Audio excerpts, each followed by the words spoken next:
There's no greater joy than watching your children grow and do what they really in their hearts want to do, and they're truly dedicated to it. And it's the whole family that's involved. Two are in the military, two are law enforcement. They just always wanted to help.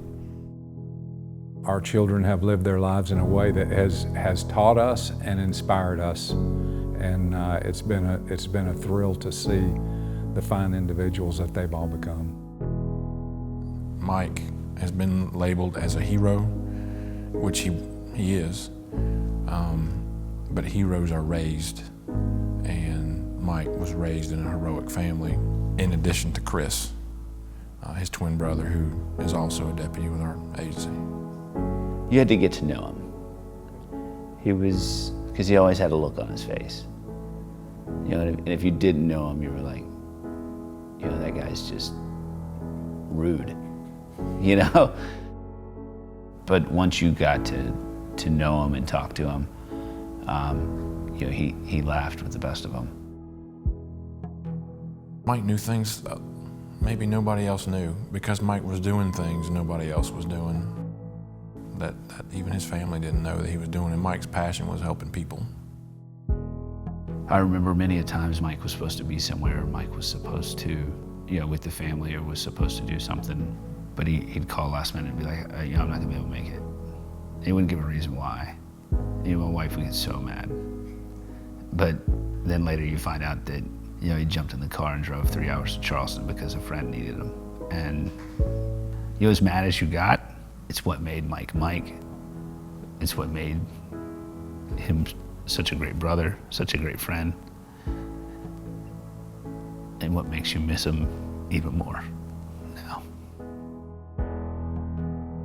It's a difficult time right now in law enforcement.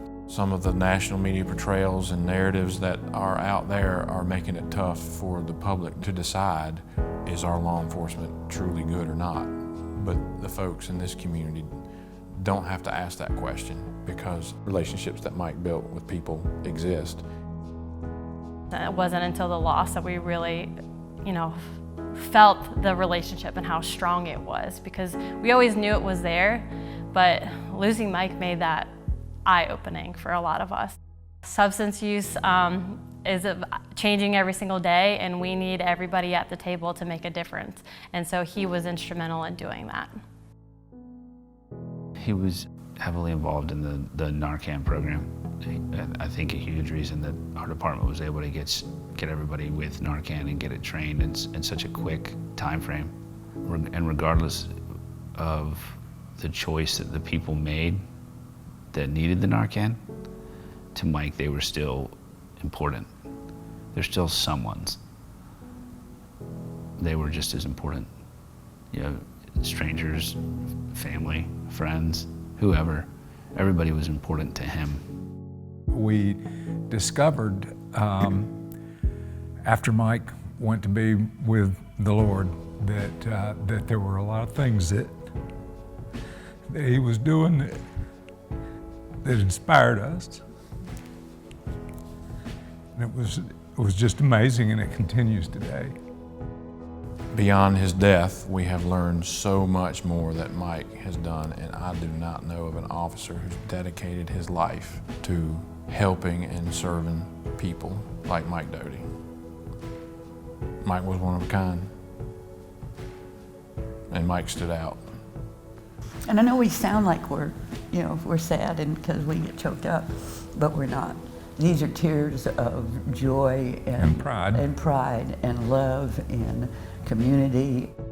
And he made an impact, and that's really what we want from all of our children, is we want to be able to say they've made an impact. Mm-hmm. And he's made an impact.